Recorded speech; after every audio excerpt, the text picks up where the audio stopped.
Good morning, everybody. I want to welcome you to the next installment of our colloquium series, and I have the privilege of introducing Donna, who I've worked with for, 20 plus years on a variety of different things. Always been very interesting. She's been a great collaborator to work with, and she's going to talk to us today about a new project that she's working on. But and she conveniently gave the list of her many positions and such, so I didn't have to try and read them off a piece of paper.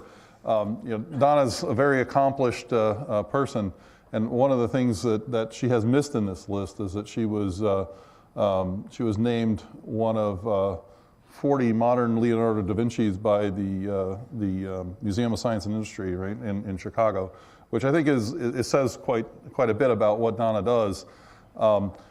She's obviously had a very strong thread in visualization, advanced visualization, and really bringing together researchers and artists in being able to relate to folks in an understandable way what's going on with the science, and leveraging what the artists bring to that to make it understandable to the average human.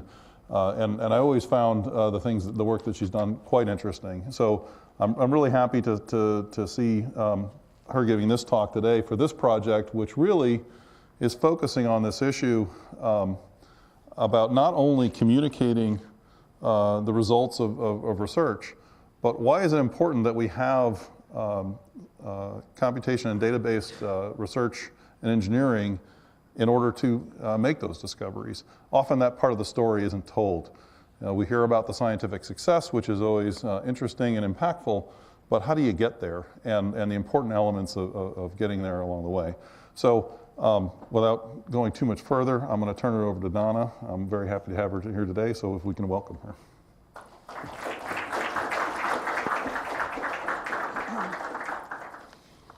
Thank you. Can you hear me? Can you hear me well? Okay, good. First of all, we have a real treat for you today. My whole team has been preparing things to show you. I'm going to go into the history of myself here at the center a little bit before we get to Cadence, and I'm going to talk about Cadence, and then I'm going to talk about some of the other things that the Advanced Visualization Lab does. I have been here at the center. I came in 1985 as an assistant professor in the School of Art and Design, and I think I arrived June of 1985. There was the opening of the center. I was asked by Mike Norman and Larry Smarr to show some of the computer art I was doing. So I've been involved. I'd been working with scientists as a graduate student in Madison, and so I feel very close to NCSA. And so what we have planned for you today is I'm going to take a tally as I go through the talk, and I want you to raise your hands, and we're going to customize for you today some demonstrations in 1005 and show you the latest work in Cadence. Now here's the team.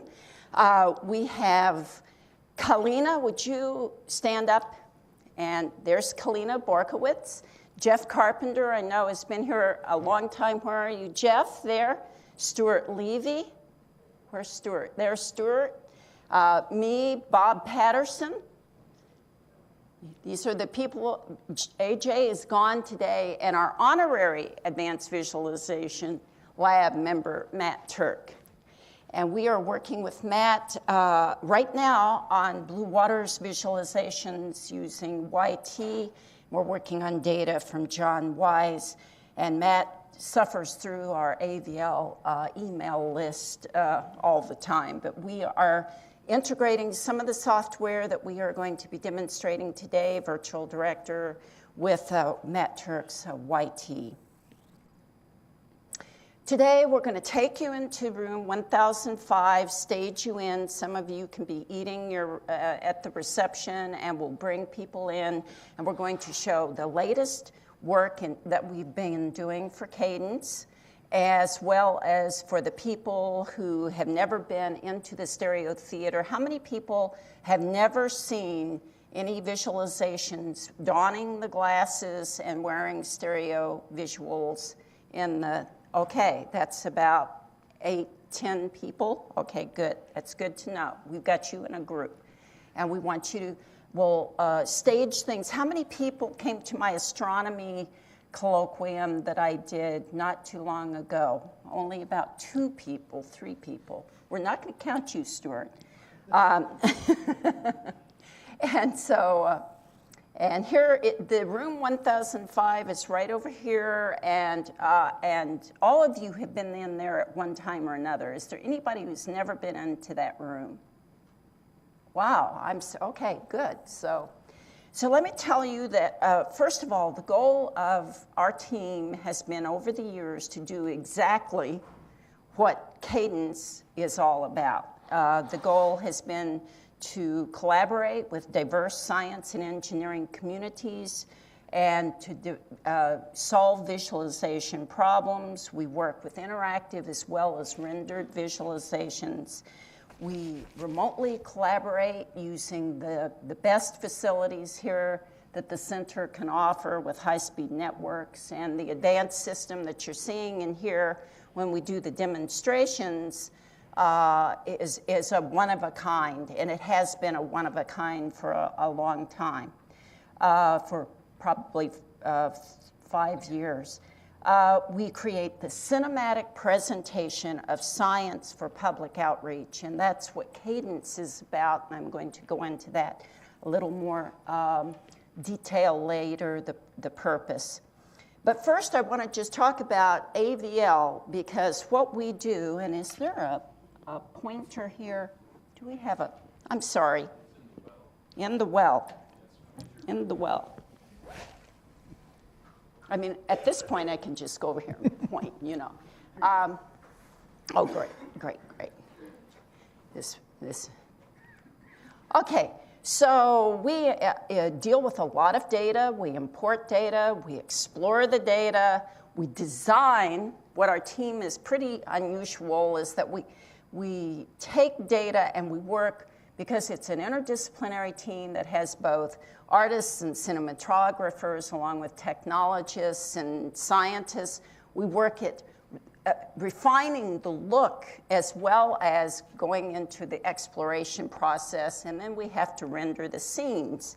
And we spend that time, for example, I would say in the last 30 years, the goal has been to use the artistic capabilities that we have and the software, because we've been doing this at NCSA for a long time, where we get inspiration from both the numerical computational data, but we also get inspiration from artistic works about science.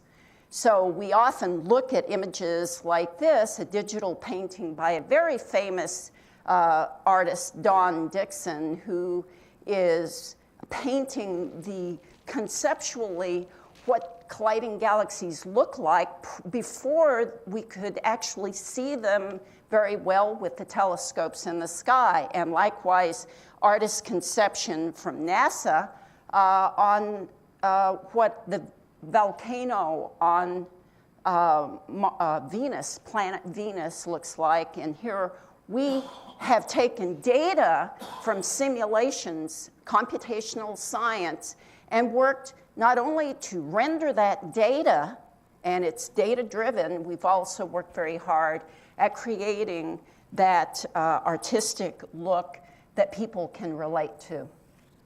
Now, many times, for the people that have not seen Katrina, this is how we started out working, and this is just how we're working with Cadence, only there are some slight differences. Here with this project, which was for Dynamic Earth, we went to our sister center at NCAR, and we worked with some scientists there from their data simulating Hurricane Katrina, and these were the visuals that they provided us.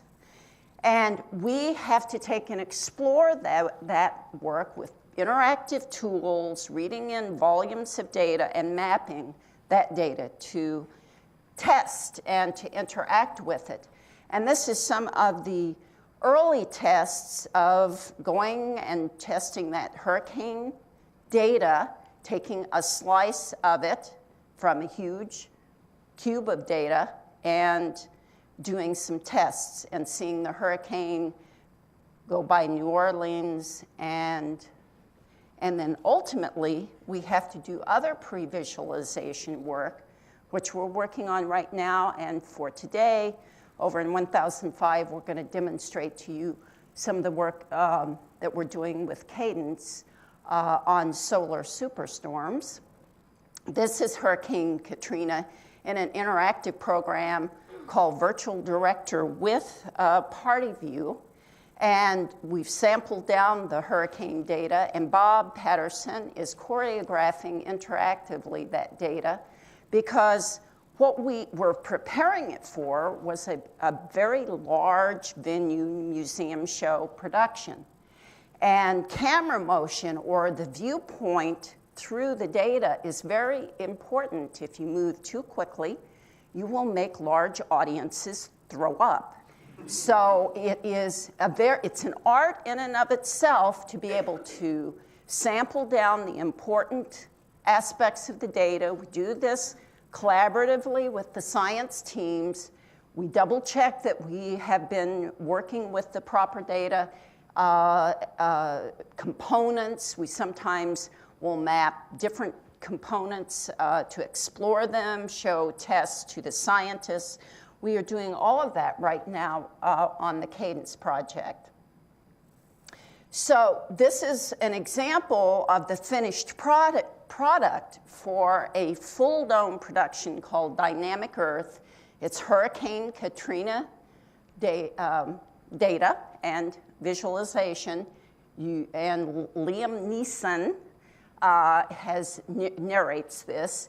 This is our list of collaborators on a former project, Tom Lucas and Spitz Creative Media, along with NASA.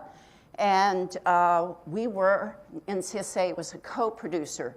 How many of you realize that we have a full dome in the city of Champaign? Historical Planetarium has been playing Dynamic Earth there for months, and they have played Black Holes there. That's also narrated by Liam Neeson. What is so special about these full domes is they scale from very large theaters in New York City or San Francisco down to smaller theaters, like our very own Parkland Planetarium dome, because we have converted domes in the last 15 years. Many major planetariums have converted to digital technology and now can show things such as this. So here.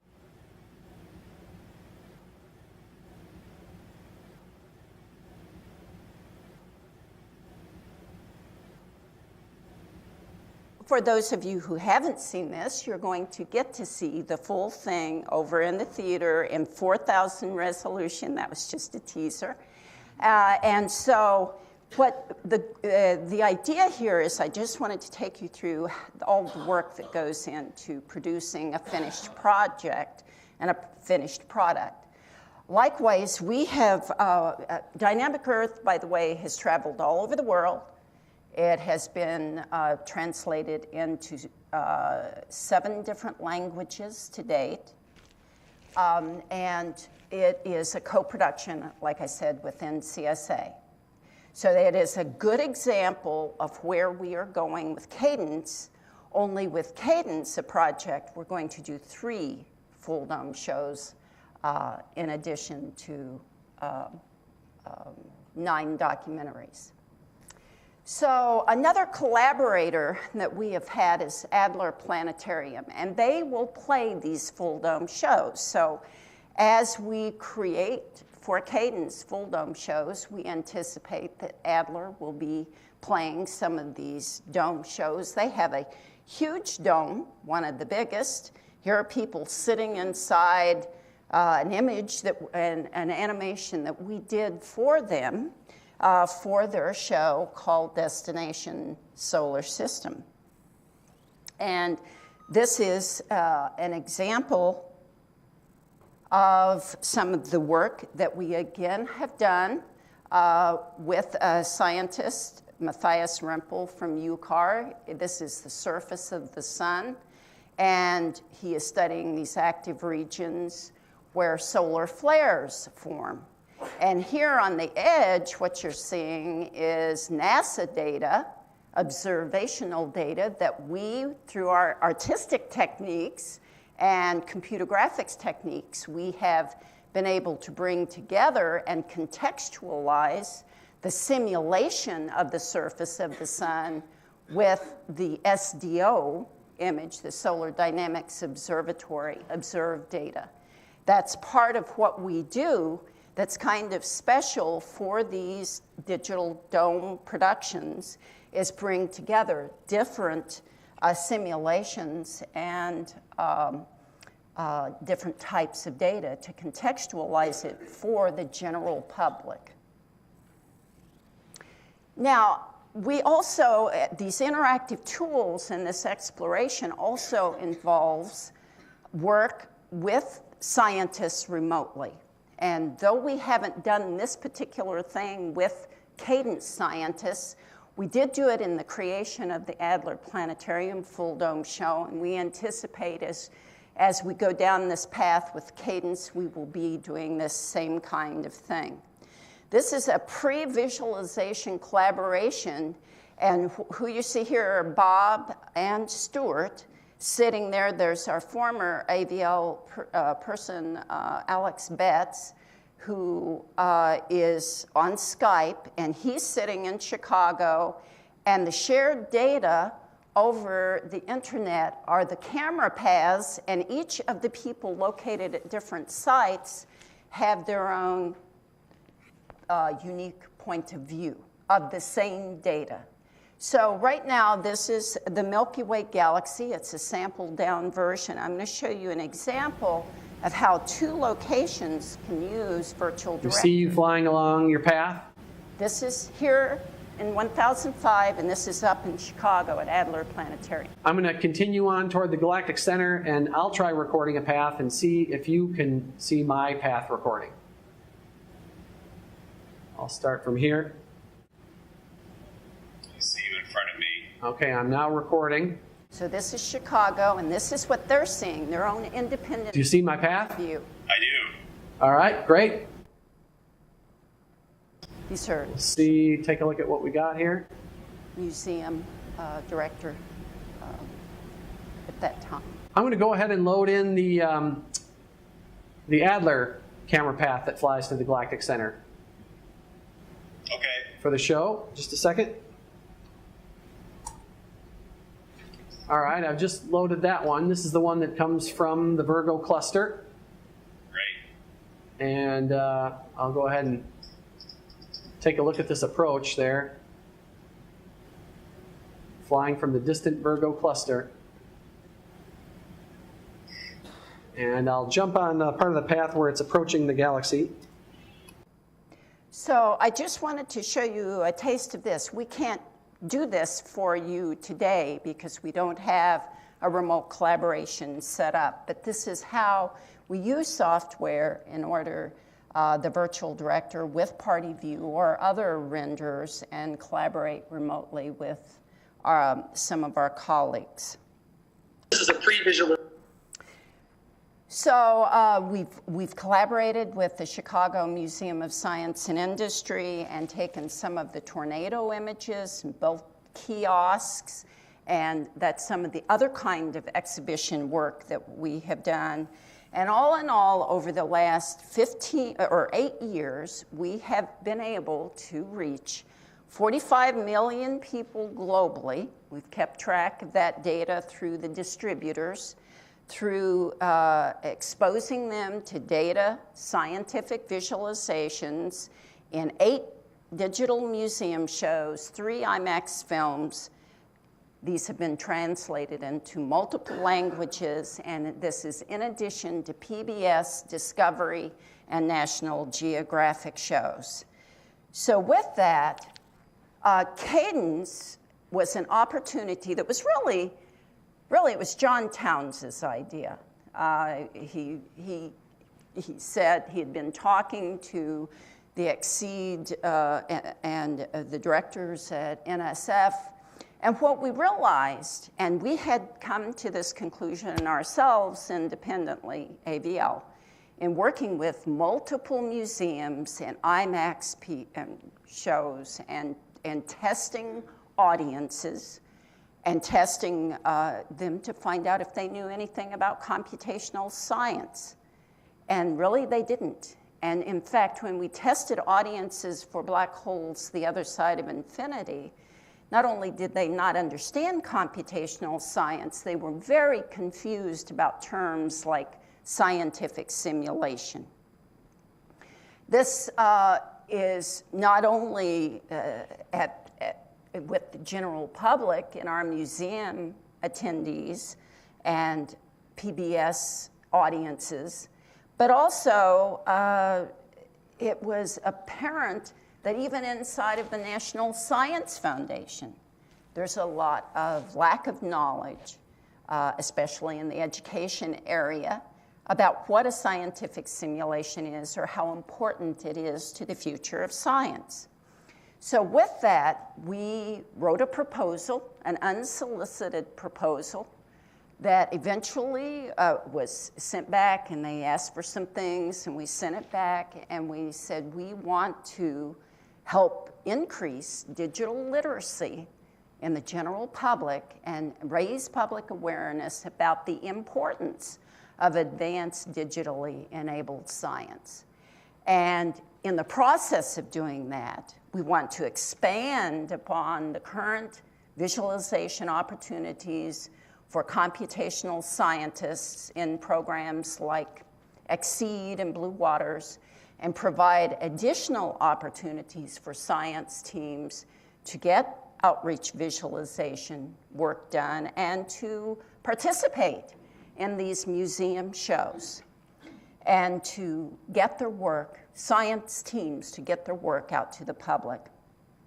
As a part of this, we also have said that we were going to develop an optimized data visualization pipeline at NCSA and develop new and effective models for conveying to outreach audiences and science programs to the public and to be able to communicate about scientific visualization.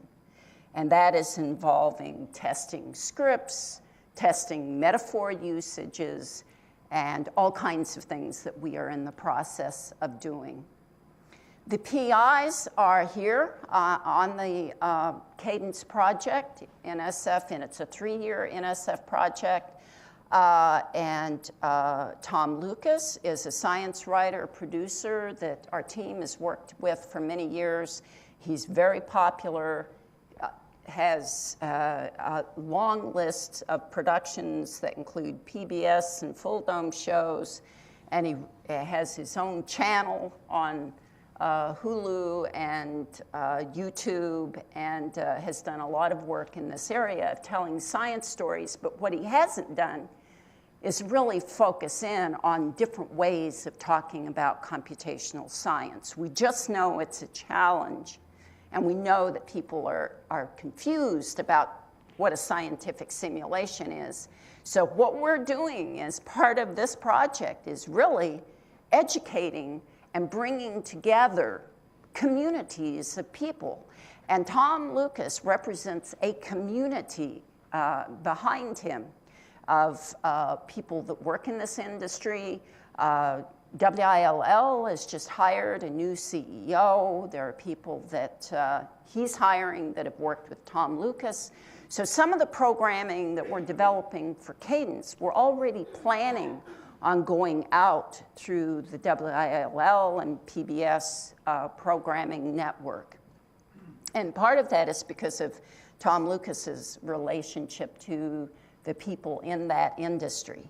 And of course, John Towns represents through Exceed an entire community. He has staff. We've been able to work with staff to develop some software and to go through the Cadence project. And he brings to bear a lot of computational scientists that really want to get the word out. Same with Bill Kramer and Blue Waters. Bob Patterson is a longtime veteran of AVL and NCSA, and also represents a connection to the movie industry and the communities of research around computer graphics. And then we have a real strategic partner, which is the distributor. Most of these full dome shows, whenever people say, oh, I want to make a full dome show, they don't have a distributor behind them. Or, oh, I'm going to make an IMAX movie. The whole key to success is in advance, you get good distributors. And Mike Bruno is one of the best. And he has a relationship with all of these full domes museums around the world. And he has his connections to an entire community. So this is really a unique project team on an NSF proposal. But we've promised to do a lot. 3 digital full dome shows is a lot of work.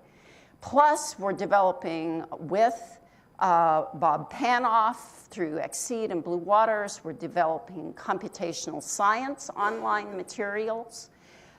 We are also developing materials with museums already on our first Cadence production.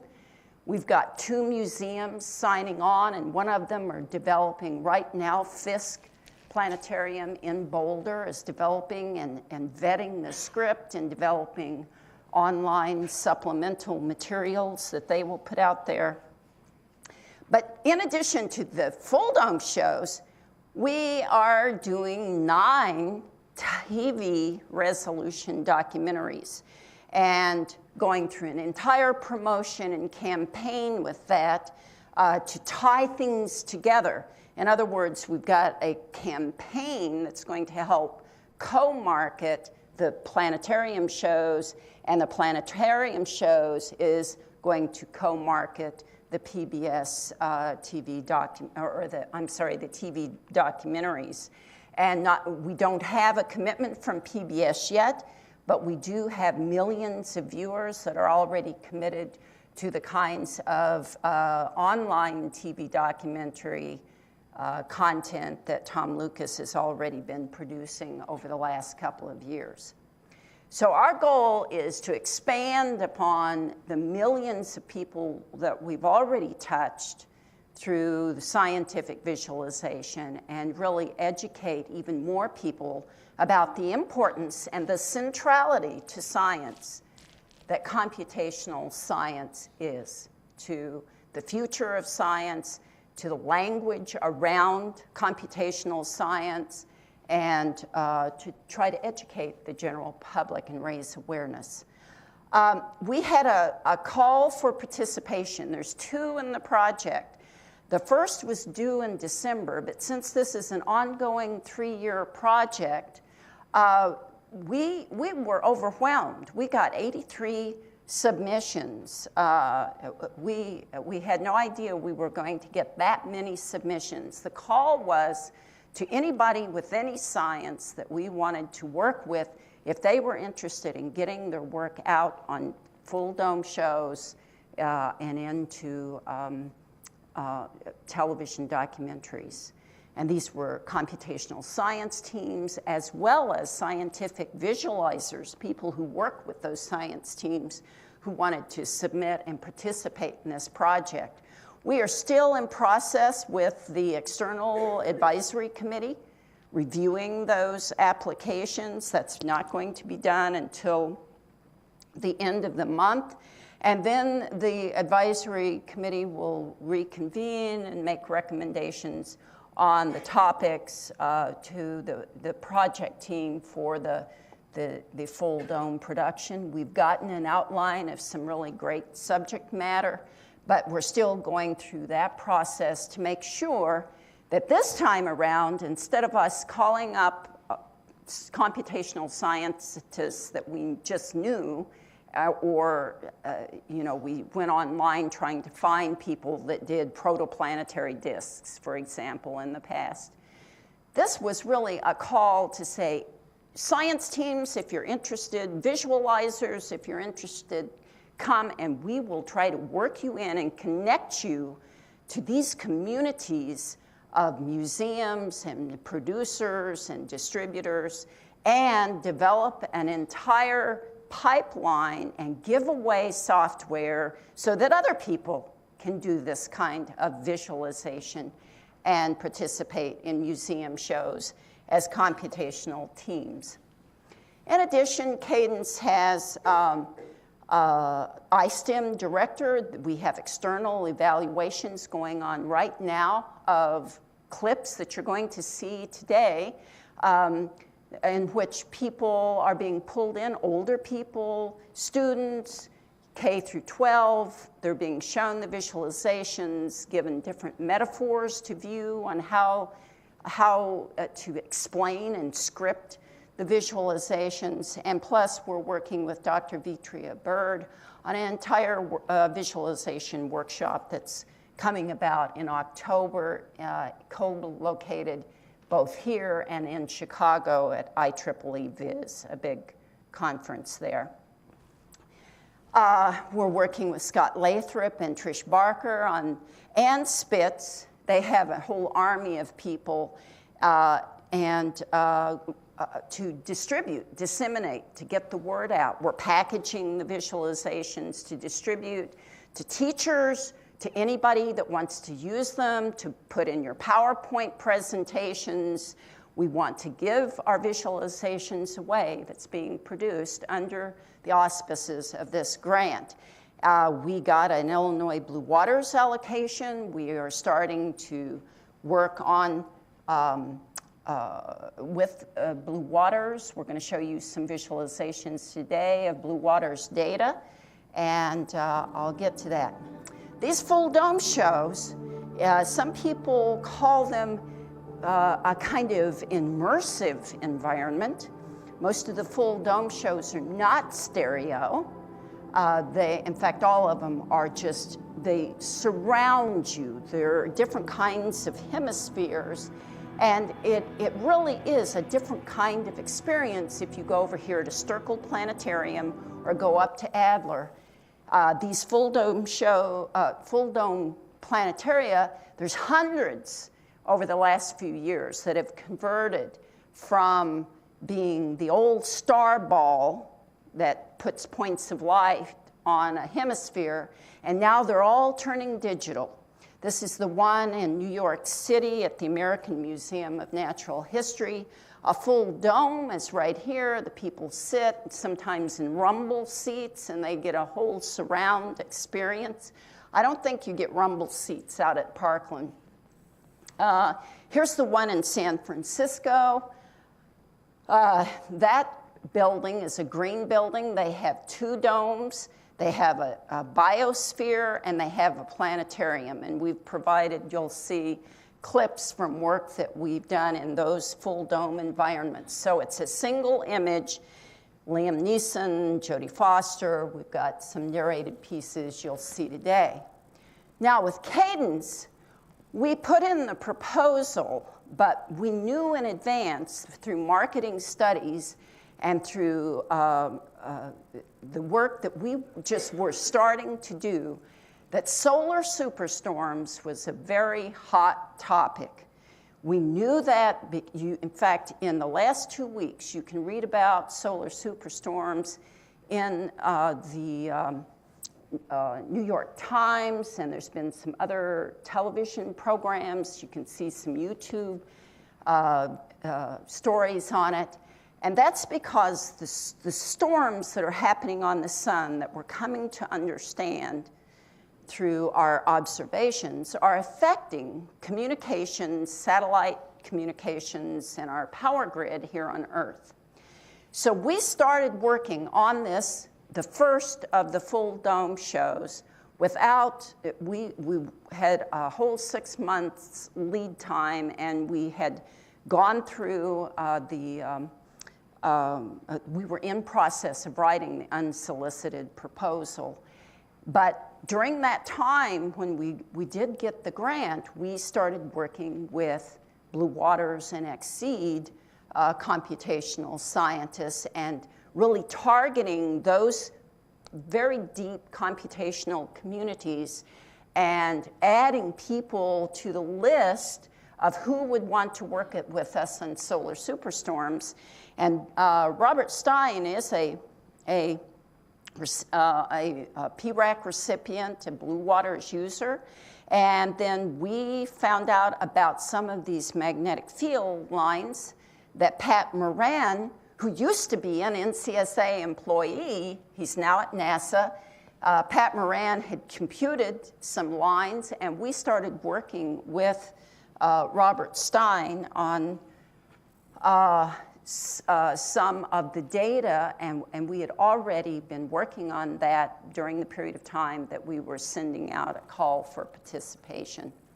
So here is a clip from solar superstorms that I would say is pretty close to finished. We are taking you, and this will be shown to you in the 1005, but we're basically, again, we're using Pat Moran and Robert Stein data and the surface data that you saw from the Adler. We're repurposing some of Matthias Rempel data, and we're taking you under the surface of the sun. And people have never seen this. This is pretty amazing stuff. We are taking you to places through computational science that you can simply not go in any other way. So computational science in some ways is absolutely essential for understanding the workings of the interior of the sun and predicting these coronal mass ejections that create huge problems with our communication systems and our power grids. In fact, if we go through another one, like we did in the 1800s, we could be a civilization that will be impeded for months without power. So this is something that after talking to scientists like another Blue Waters user, Homa Karamabadi, and his team, I mean, I was ready to go home and stuck up on water and canned goods after I talked to this guy, because he scared me about these solar superstorms and how it's just luck whether one is going to be big enough or bad enough to create havoc on Earth. So his whole data, here is an image that Kalina produced to help explain how much data we deal with. This is a subsampled block of data from HOMA's data that is really looking at the wave of plasma that's coming from a solar storm from the sun and hitting the Earth. And of course, the Earth has its own magnetic protection. But what's interesting is that this simulation is showing how the magnetic field protection that we have on Earth is being eroded away by some of these storms. So this is 17 billion points for one single time step from Blue Waters data. It's been sampled down. You wouldn't be able to see if you look really close. Are these little numbers in here? Yeah. Those are tiny little numbers because that's what a cube of data is. It's in a cube, and you've got all these little numbers in between, but it doesn't look like much. Then you have to really work with this data to remove the excess, to find the right threshold so that you want to see the area of interest. Then we convert the derived data for the magnetic field lines from the big block of data. And finally, and this is all being done on Blue Waters, and then this is an image in which you've got the magnetic field lines here. It's a final rendered image. We composite in an Earth. This is the Earth with its protection, essentially. And we have the 2D. This is actually 2D data. The 3D data, Homa he didn't have any more hours on Blue Waters to actually compute, or space. So what we've got here is a slice of 2D data that's been matched up with the Earth and the 3D data to give you that illusion. This is the sun back here that's emitting all of the stuff heading toward the Earth. This is the Earth's magnetic field lines protecting it. This is a bow wave, a shock wave, that's coming from the sun and starting to erode through the Earth's magnetic fields. That's part of the story. But the story for the full dome show, Solar Superstorms, has a whole lot of other stuff in it, including live action and shots of the aurora borealis in a high solar superstorm event and all kinds of things. I'm going to run past. How many people have seen the tornado? Okay, we'll just skip that. But what's good, I wanted to talk to you about a stereo, because what you're going to see in 1005 is stereo. And you don the glasses, and I just want to point out how we make the stereo. We've done some really interesting things. We've developed, Stuart Levy has developed software to help us play back on this system in there and to develop the stereo playback system. Here is a left image. Here's a right image. So the way you see stereo is there has to be a movie done for each eye. So when you go in there and you put the glasses on, what's happening is you're seeing a movie that's been computed from one camera for one eye and another movie for the other eye, and the glasses and the screen is helping to occlude, so you see only one of those images in each eye, and it gives you the illusion of stereo. It is exactly the same technique as if you would go out to Savoy and see a movie. In fact, we use similar glasses. If you ever want to donate them, you can bring them in if you don't. If you go out to the movies, it's the same kind of system. But another word about stereo is that when you do the two eyeballs and you're inside of data and you're traveling faster than the speed of light through that data is, the scale of that data gets large and small depending upon the simulation and where you are. So you become, with your virtual glasses, like Alice, and you can grow very, very big, and your eyes get separated very, very wide, and then in some of the data sets, you shrink down and you're very small. So that's how we deal with scale, and that's why our stereo is so good, because these guys really work very hard at making the stereo work for you. How many people have heard Leonardo da Vinci talk over Hubble 3D? Nobody. I don't see but maybe 4 people in the audience, so make sure you play that one. We did a whole stereo for 1/4 of the movie, IMAX Hubble 3D, and we will show you one of the clips, and that movie was narrated by Leonardo DiCaprio. And just to add in, we also do work with digital cultural heritage and with artists through the eDream Institute. And as a theme lead for the Culture and Society, it's our goal, I'm putting on a different hat here, is to explore with the other theme leads and the other disciplines at NCSA to try to bring together this kind of unique thing that's grown up over the last 30 years, which is pretty unique. Having this team of artists and cinematographers working with these first-class, amazing science teams to reach out to millions of people. It's a pretty unique thing. And what we want to do through the theme leads is try to recreate some of that synergy and interdisciplinary work, because there's probably things that's going to evolve that, I mean, who would have thunk 30 years ago that there would be a team like this at NCSA 30 years ago? Artists and scientists weren't even talking to one another. So that's a joke. So now we are going to divide up, and I'll take some questions first.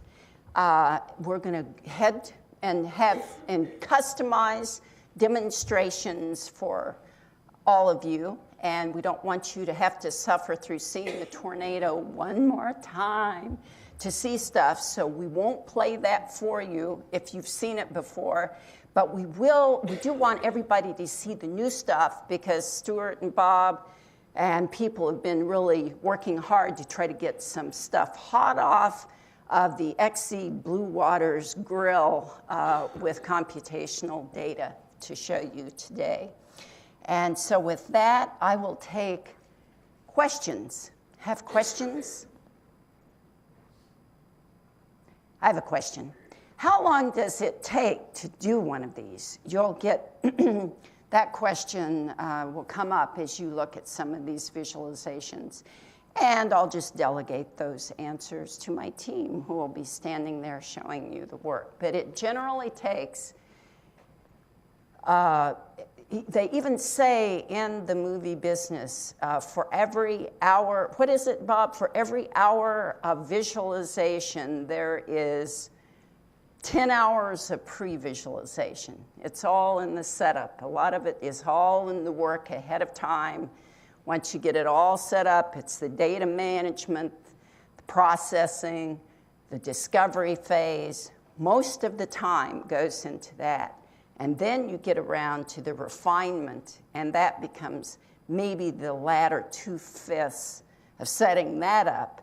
And the renders become a very short period of time compared to the human resources necessary to set up.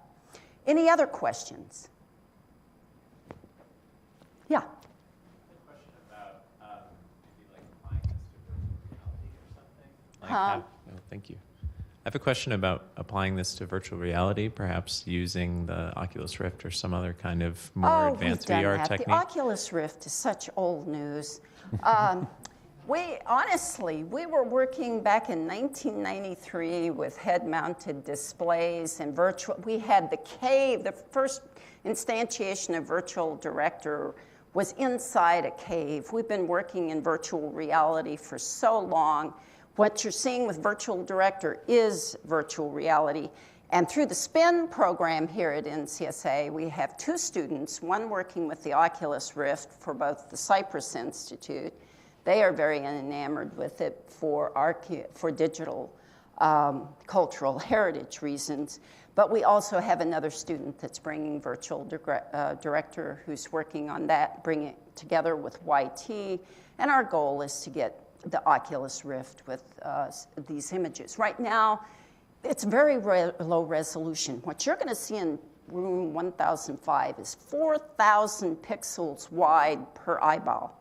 You get about 500 pixels wide per eyeball with the Oculus Rift. Maybe in the future that head-mounted display will improve, but it's still not as good as what we were working with in 1993. It's always back to the future. Okay, so what I would like, another question? Yeah. So kind of what you gave us today was sort of the making of these visualizations, right? And in a touch. Right, that's right. And you know, I've seen a lot of your things before, but I didn't know, or I hadn't heard this kind of presentation before. I like that a lot. Oh, good. Is part of the Cadence, so you have the 3 shows and then the 9 documentaries. Will some of those be sort of the making of the visualizations, or is a lot of that just the science stuff, or what? No, actually, we go to, Bob and I go next week. We will be doing a making of, especially if we have the resources and time for like solar superstorms. And our goal is to interview scientists and to talk about the making of, both from the computational simulation standpoint all the way through the visualization process. But, So will some of those documentaries, the 9 listed, will be that, or? No. Oh, okay. That would probably be Okay. an aside, although there is discussion of one of the documentaries just totally being dedicated to computational science. period. The problem is people do just, they just turn it off when they, think about it. Telescopes are just so amazing. You go out there and, they always got the astronomers walking through the big telescopes in Mauna Kea. That's so sexy. Pulling ice cores out of Antarctica. That's just something that they love to put on TV. Somebody sitting in front of a computer for hours is something that they, you might get it a little bit in a PBS show, maybe, but it's really hard to convey the work that goes into computational science and to get it across to the public, and how important it is for people to do their math when they're young. You have to sort of use the visuals and the narratives around those visuals to attract people. And that's our goal with the younger audience, is to use those as an attraction and to get the excitement going on how these science teams compete with one another. They work very hard. These discoveries are great aha moments of the support personnel that are behind all of these discoveries. The infrastructure that goes into this, just maintaining the equipment and updating it and connecting it. These are really, really important stories that somebody on a TV will just go click, and they're off watching something else. So it's a balancing act to keep the stories and the narratives exciting and focused on the science primarily, but in the process of this, telling the story of science, telling the story of computational science, because you'll never see under the surface of the Earth with, like we can show you, with a simulation here. You'll never see that with a telescope. You'll never see these colliding galaxies in motion except through computational science. Climate change, the only way, there's some things, the only way that we're going to be able to see in the future is through computational science. That is a story, but can we tell it in a way that will hold people's attention who are not already in the choir? And HPC Matters, as good as it was, most of the public have not a clue what HPC means, what it stands for. Is it a disease?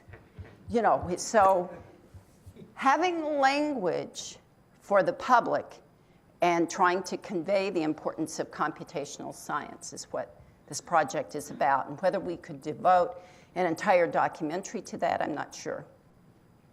I think we have to tell that story most of the time along the way of answering these important questions.